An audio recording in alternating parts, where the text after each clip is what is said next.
Assalamualaikum warahmatullahi wabarakatuh.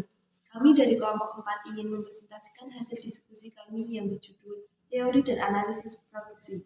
Sebelumnya, perkenalkan nama saya Eli Amalia dengan NIM 232210028. Saya Devika Sabrina dengan NIM 232210029. Saya Octavia Khairunisa dengan NIM 232210030. Saya Fadila Nur Aisyah dengan NIM 232210031. Teori dan analisis produksi.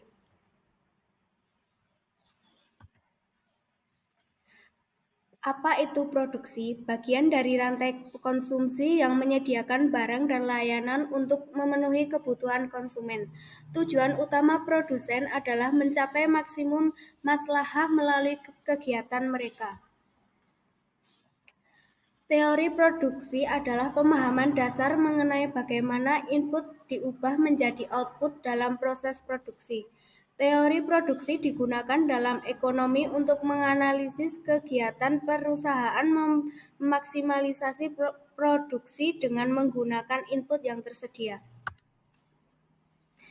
Atribut fisik dan nilai dalam produk. Sebuah produk yang dihasilkan oleh produsen menjadi berharga karena adanya nilai atau value yang terkandung di dalam sebuah barang dan dipandang berharga oleh konsumen.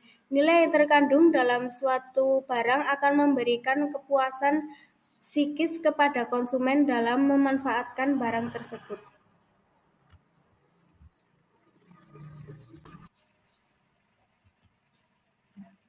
B. Input produksi dan berkah. Input produksi dibagi menjadi dua jenis, yaitu yang pertama itu input manusia. Input manusia meliputi tenaga kerja atau buruh dan wirausaha. Yang kedua, input non manusia yang meliputi sumber daya alam, natural resources, kapital, finansial kapital, mesin alat, gedung, dan input fisik lainnya atau physical capital. Berkah merupakan komponen penting dalam maslahah.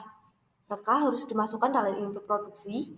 Berkah melekat pada setiap input yang digunakan dalam produksi dan juga melekat pada proses produksi sehingga produksi akan mengandung berkah. C. Kemuliaan harkat kemanusiaan sebagai karakter produksi. Karakter penting produksi dalam perspektif ekonomi Islam adalah perhatiannya terhadap kemuliaan harkat kemanusiaan. Penggunaan tenaga kerja dan penggunaan modal dapat saling menggantikan berdasarkan pertimbangan efisiensi dan produktivitas. Substitusi antara manusia atau tenaga kerja dengan kapital pada dasarnya dapat dibagi menjadi dua jenis, yaitu yang pertama substitusi alamiah atau natural substitution. Sifat substitution natural ini untuk mendapatkan maslahah yang lebih besar bagi manusia itu sendiri secara keseluruh. Yang kedua, substitusi dipaksakan atau substitution. Substitusi yang dipaksakan akan menimbulkan kesengsaraan hidup manusia yang justru menurunkan harkat kemanusiaan manusia. Eksplorasi dan pembentukan konsep produksi. Amanah untuk mewujudkan maslahah maksimum. Amanah adalah salah satu nilai penting dalam Islam yang diturunkan dari nilai dasar khilafah yang harus terus dijunjung tinggi. Profesionalisme. Setiap musim dituntut menjadi pelaku produksi yang profesional, memiliki profesionalitas dan kompetensi di bidangnya. Pembelajaran sepanjang waktu untuk efisiensi merupakan amanat sepanjang hidup atau long life learning dari ajaran Islam. Artinya bahwa setiap agen muslim perlu terus-menerus belajar. Produksi dengan teknologi konstan. Konsep produksi yang sesuai dengan nilai Islam adalah yang menganggap bahwa teknologi itu digunakan untuk memanfaatkan sumber daya manusia sedemikian rupa sehingga manusia-manusia tersebut mampu meningkatkan harkat kemanusiaannya. Permasalahan produksi akan memfokus pada pemilihan kombinasi output berapa jumlah output yang satu dan yang lainnya harus diproduksi sehingga dapat memperoleh nilai maslahah yang maksimum. 1. Kurva ISO input. A. Input yang sama. Kurva ISO input bisa didefinisikan sebagai tempat kedudukan atau lokus dari berbagai output yang berbeda yang bisa dihasilkan oleh jumlah input yang sama. B. Output yang lebih besar memerlukan input yang lebih besar. C.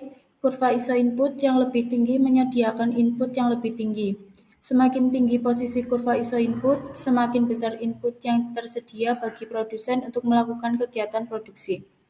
D. Transformasi input. E. Tingkat marginal transformasi input. 2. Implikasi konsep produksi Islam pada kegiatan produksi. Ajaran-ajaran Islam yang dipaparkan akan memberikan dampak pada produksi yang dilakukan oleh agen Muslim. Dampak langsungnya adalah penurunan tambahan penggunaan input marginal atau marginal input dan efisiensi produksi.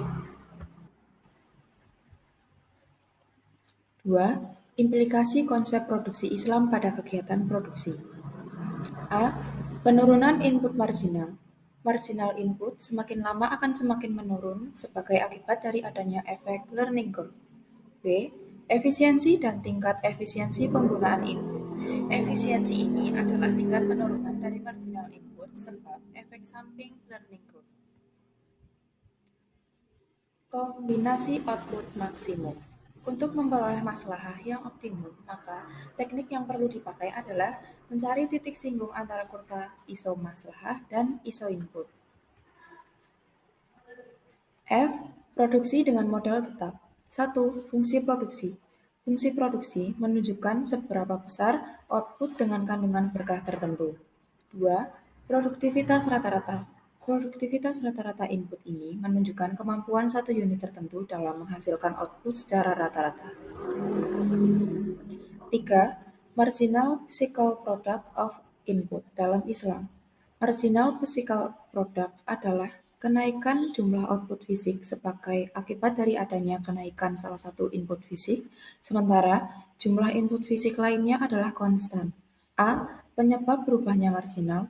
B. Penurunan marginal physical product. C. Hubungan antara produktivitas rata-rata dan produktivitas marginal. Ada pertanyaan? Jika ada pertanyaan, silakan bertanya di kolom komentar. Mohon maaf jika presentasi kami kurang sempurna, karena yang sempurna hanyalah kita yang dulu pernah bersama. Hidup kesepian tanpa kekasih. Cukup sekian dan terima kasih.